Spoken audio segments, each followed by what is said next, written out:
Hello à toutes et bienvenue dans cette nouvelle vidéo. J'ai vraiment hâte de vous livrer dans cette nouvelle vidéo quelles sont les tendances portables pour 2023. Alors vous me connaissez un petit peu sur cette chaîne, je vais avoir tendance à aller repiocher ce que j'ai déjà dans ma garde-robe pour apporter même un côté un peu nouveau à mon style en mélangeant par exemple les accessoires, en mélangeant les vêtements les uns avec les autres. C'est un peu mon concept d'aller faire du shopping dans sa garde-robe et je sais que vous adorez ça. Aujourd'hui on va parler de comment adopter les tendances sans tomber justement dans la mode et dans le côté un petit peu soit vulgaire, soit trop premier degré que la mode parfois a à nous offrir. Alors sans plus tarder, on va rentrer dans le vif du sujet. La première tendance pour 2023 et que vous avez dû voir peut-être dans les magazines de mode ou à la télé ou même sur YouTube, c'est la tendance army. Donc un petit peu le kaki qui revient, le pantalon cargo qui revient, vous savez l'ancien treillis des années 90. On a aussi du coup voilà tout ce qui va être veste militaire, etc. qui revient en force. Alors cette tendance army, elle est quand même hyper intéressante parce que j'ai toujours trouvé que tout ce qui vient de l'armée et tout ce qui est un petit peu kaki, tout ce qui est un peu beige, c'est un peu comme le denim, c'est-à-dire que ça vient vraiment apporter quelque chose de plus casual à votre style. Donc c'est bien d'avoir des pièces comme ça parce que ça vient un petit peu couper du côté trop élégant. D'ailleurs, j'aime bien mélanger des pièces qui vont être un petit peu plus féminines à des pièces beaucoup plus masculines. C'est toujours le même concept du baromètre style, de voir où est-ce que vous vous situez entre le féminin et le masculin. Et dans la tendance army, on est définitivement dans le côté masculin. La chose à retenir, c'est que le pantalon cargo, à mon avis, on va passer notre tour. Je vais vous montrer ici ce que ça donne si vous savez pas ce que c'est qu'un pantalon cargo. En fait, on l'appelle cargo, mais c'est vraiment le treillis des années 90, souvent hyper taille basse, avec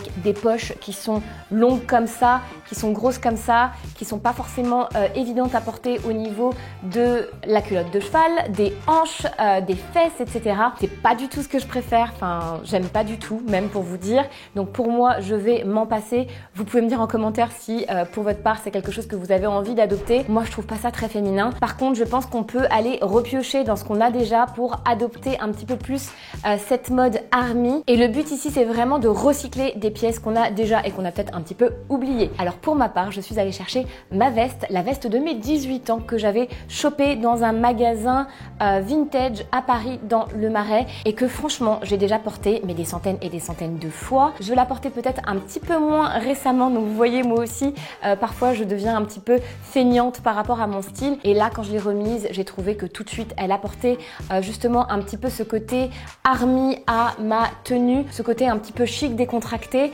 Ça va très bien si par exemple vous êtes habillé dans un espèce de camailleux monochrome comme j'aime bien les concevoir. Je trouve que tout de suite on rajoute la veste army et on a cette petite dégaine un petit peu casual. On a un côté beaucoup plus confortable dans cette tenue. Ça va bien couper toutes vos pièces qui sont un petit peu plus élégantes comme voilà ce jean qui est quand même un peu 70s, etc. On vient le couper avec une veste qui apporte vraiment une nonchalance et un petit peu de décontracté. J'adore vraiment cette veste et franchement, si vous voulez trouver une veste pareille, c'est dans le vintage. C'est dans le seconde main que vous allez trouver des vestes comme celle-ci. À l'époque, les boutiques étaient pleines de vestes militaires. C'est réellement une veste militaire ici et je l'adore. Si la tendance militaire, c'est un petit peu trop pour vous et que du coup, cette veste militaire, vous trouvez qu'elle est un petit peu trop marquée, alors dirigez-vous plutôt vers une saharienne. Dans la saharienne, on va retrouver le côté un peu casual, on va retrouver le col, on va retrouver aussi les grandes poches, mais on va souvent avoir un côté ceinturé qui va rattraper un peu le féminin, du coup parce que la taille est marquée. Et aussi dans cette pièce-là que je vous ai déjà montré qui vient en fait de chez Zara, on a aussi ce côté un petit peu velouté, un peu velours de la matière qui apporte aussi un petit peu plus de délicatesse, un petit peu plus de féminin comparé au coton vraiment pur de la veste que je vous ai montré juste avant. Donc d'une façon ou de l'autre, on peut adopter cette tendance qui est army et qui pour moi est une tendance qui ne doit pas partir de notre garde-robe. C'est pas parce que c'est tendance en 2023 que vous devez l'oublier en 2024. Je pense qu'elle a tout à fait sa place dans nos garde-robes. Personnellement, comme vous l'avez entendu, je l'ai depuis que je suis en école de commerce, donc ça fait un petit peu longtemps que j'ai cette première veste army et franchement, je l'adore toujours autant, elle est toujours aussi impeccable. Alors bien sûr, si vous avez besoin d'un récap, pensez à la fiche récap qui est disponible juste en dessous de cette vidéo. Vous n'avez qu'à cliquer sur le lien, me laisser votre prénom et votre email et je vous envoie le récapitulatif avec du coup les conseils, avec les photos et comme ça vous pouvez avoir une vision globale de comment aller piocher dans votre garde-robe et adopter les nouvelles tendances pour 2023 à ce que vous avez déjà. La deuxième pièce, et là on va bien rigoler parce que du coup je ne sais pas si vous le savez, peut-être que vous êtes déjà au courant, je vous en ai déjà parlé ici, il y a vraiment une tendance du blazer oversize. J'adore l'oversize. J'adore l'oversize en chemise, j'adore l'oversize aussi dans les pantalons, je trouve que c'est assez joli. J'adore le côté oversize dans les sacs, mais pour les vestes oversize, j'ai vraiment fait un blocage, je ne sais pas pourquoi. Ça fait plusieurs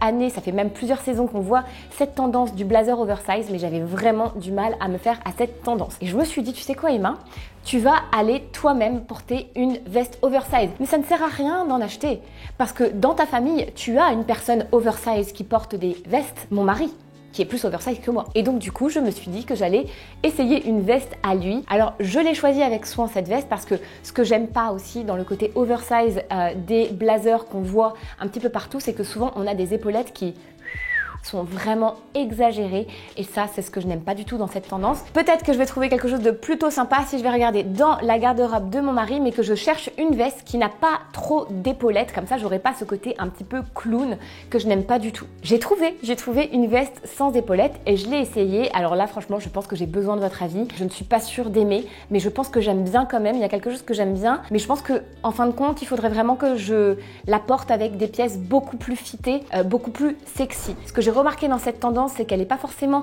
très facile à prendre en main parce que la plupart des femmes qui portent des blazers, même des costumes oversize, souvent elles sont nues en dessous. Alors soit elles ont un soutien-gorge, une brassière ou de la dentelle, ou elles ont rien parce qu'elles sont obligées de rattraper par du hyper féminin. Donc forcément elles sont obligées d'avoir quelque chose d'hyper décolleté.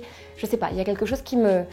Il y a quelque chose qui me gêne dans cette tendance. Et en même temps, quand j'ai essayé de cette veste-là, et je sais pas, il y a quelque chose qui s'est passé et je me suis dit, franchement, au lieu d'aller acheter une nouvelle veste, en fait, je peux juste aller regarder dans la garde-robe d'Alexandre, c'est hyper économique. La deuxième chose, c'est que quand même, je vous montre une veste qui pour moi est extrêmement bien taillée, qui a des belles épaulettes mais bien structurées à leur juste valeur, c'est-à-dire qu'elles dépassent pas non plus comme ça et en même temps, elles sont pas trop petites, elles sont bien fitées au niveau des épaules. On a le cintrage que je trouve hyper féminin toujours, on va avoir les petits boutons, on va avoir des beaux détails dans la matière comme du tweed, etc. C'est vrai que je vais avoir tendance à préférer quand même ce style de blazer là, même si je ne nie pas qu'il y a quand même quelque chose avec ce blazer oversize de mon mari, mais je vous laisse me dire en commentaire ce que vous en pensez parce que franchement, je crois que je ne peux pas me décider aujourd'hui. La troisième tendance que j'observe pour 2023, c'est la place du denim. Plus de denim, plus de double denim et aussi des pièces en denim qui sont de plus en plus larges. Là où il y a quelques années, même il y a une décennie,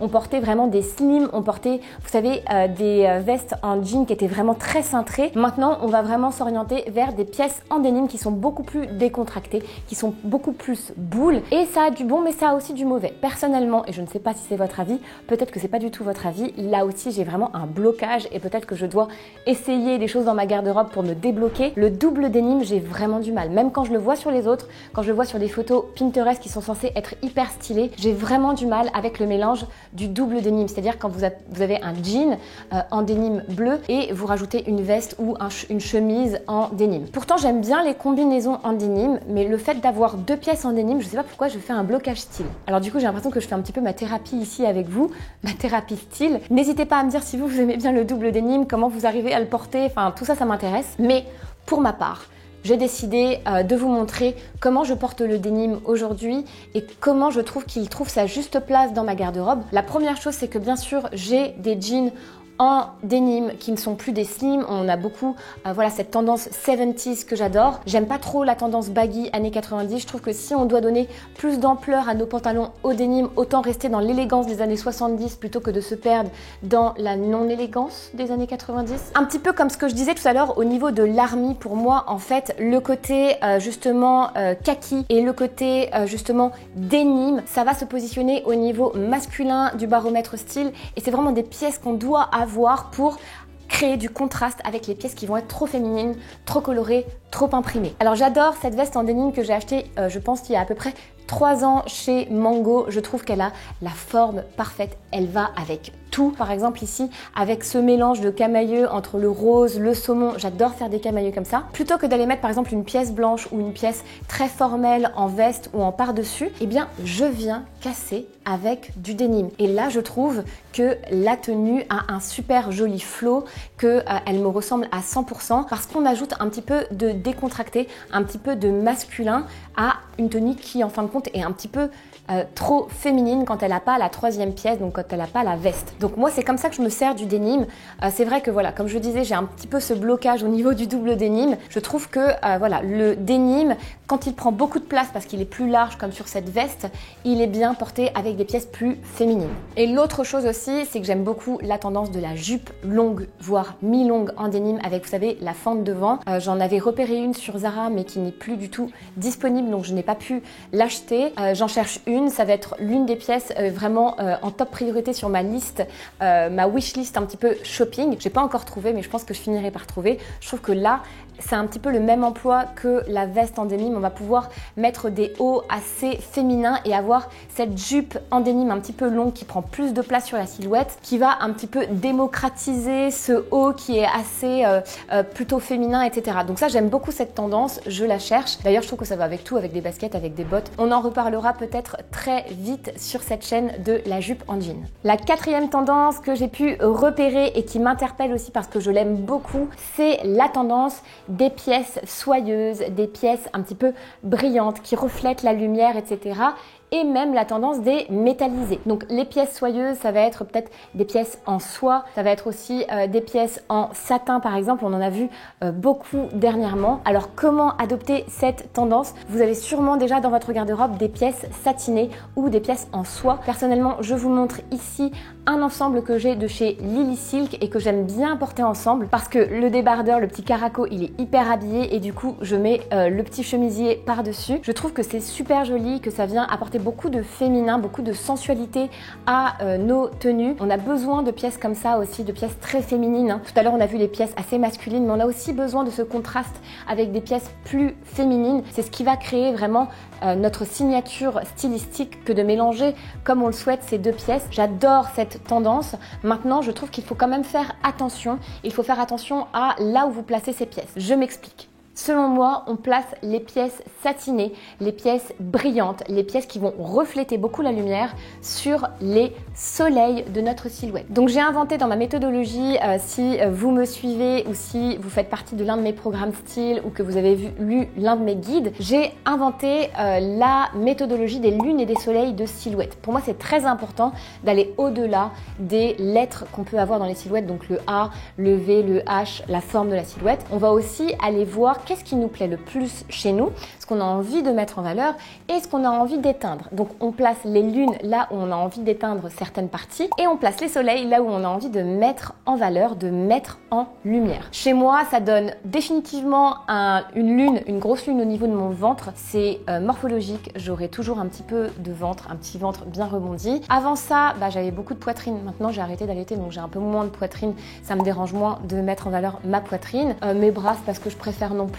Par contre, j'aime bien mes jambes, etc. Faites cet exercice sans avoir à aller très loin. Dessinez une silhouette et regardez là où vous voulez placer des lunes et des soleils. Et ensuite, le satiné, le brillant, le lamé, vous ne le placez que là où vous avez envie de mettre en valeur. Pourquoi? Parce que ça grossit, ça va venir faire un effet d'optique et du coup, ça va vraiment mettre en lumière cette partie. Donc pour moi, ici, le chemisier avec le caraco, c'est ok, ça met en valeur mon port de tête, ça met peut-être un petit peu en valeur ma poitrine, mais ça cache un petit peu mes bras et mes épaules, surtout quand c'est porté avec le chemisier par-dessus que j'ai mis un petit peu en cap comme ça. Je trouvais ça sympa pour le soir. On peut aussi bien sûr venir le nouer ou le porter long. J'adore cette pièce en soie qui vient de chez Lily Silk. Au-delà de ça, on peut aussi adopter cette tendance de la brillance au niveau des pantalons. Personnellement, je n'ai pas encore trouvé, mais je cherche un pantalon un petit peu soit lamé ou un pantalon en cuir. Pareil, ça va être des choses que je garde en tête pour des futurs achats. Comme vous savez, je pense beaucoup mes achats avant de passer à l'action. C'est comme ça que j'arrive à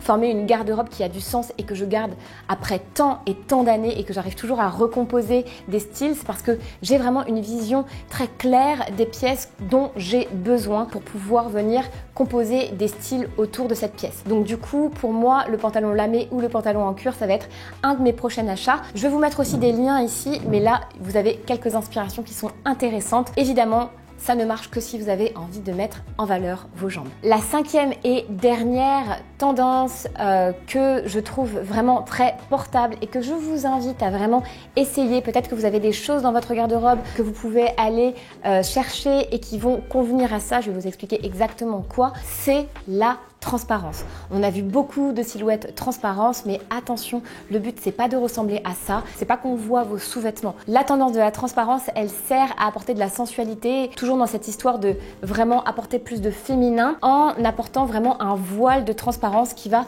créer voilà, de la texture, qui va créer de l'intérêt au niveau de votre silhouette. Moi, je porte la transparence plutôt au niveau des bras. Comme je vous disais, les bras c'est pas forcément ce que je préfère chez moi.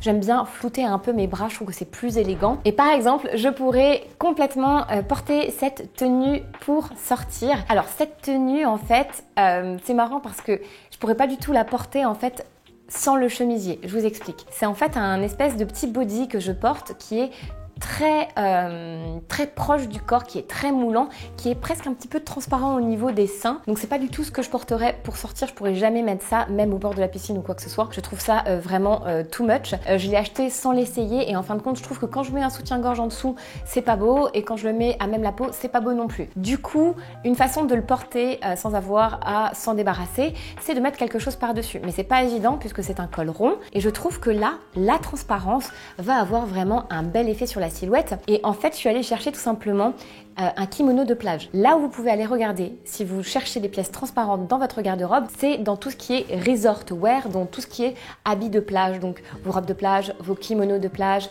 vos caftans, etc. Souvent, ils vont avoir de la transparence. Et vous n'avez pas besoin de les porter que à la plage, vous pouvez aussi les porter tout au long de l'année, enfin plutôt à la belle saison, disons, mais au-dessus quand même de tops que vous trouvez un petit peu trop sexy. Ici, je trouve que ça va très bien de rajouter cette espèce de robe de plage un petit peu transparente que je viens nouer sur le pantalon noir qui est un petit peu palazzo avec les chaussures noires à talons. Je trouve que c'est plutôt habillé. Et là, tout de suite, on a une élégance, on a quelque chose qui se met en place au niveau des bras. Il y a un côté très aérien, il y a un côté très féminin, très sensuel que j'aime beaucoup dans la transparence. Et ça serait dommage de s'en passer parce que là, je trouve que du coup, ça crée vraiment un très joli rendu au niveau des manches. On peut aussi avoir des jupes aériennes. Vous savez, à un moment, on voyait pas mal de jupes longues dans laquelle on avait une mini-jupe intégrée et qui tombait comme ça en voile. Pareil, on trouve quand même assez souvent ça dans tout ce qui est habits de plage, mais ça peut être aussi une idée pour un petit peu recycler ce que vous avez déjà. Puis après, on a aussi les accessoires. Personnellement, j'adore la tulle, j'adore tout ce qui est matière un petit peu en semi-transparence comme ça. Donc quand j'avais eu ce chouchou un petit peu transparent, j'ai tout de suite opté pour, voilà, je l'ai en plusieurs couleurs, je l'ai en blanc et en noir et je trouve que je l'ai aussi en rose et ça me sert aussi à avoir ce côté aérien, ce côté transparent qui apporte de la légèreté à mon style.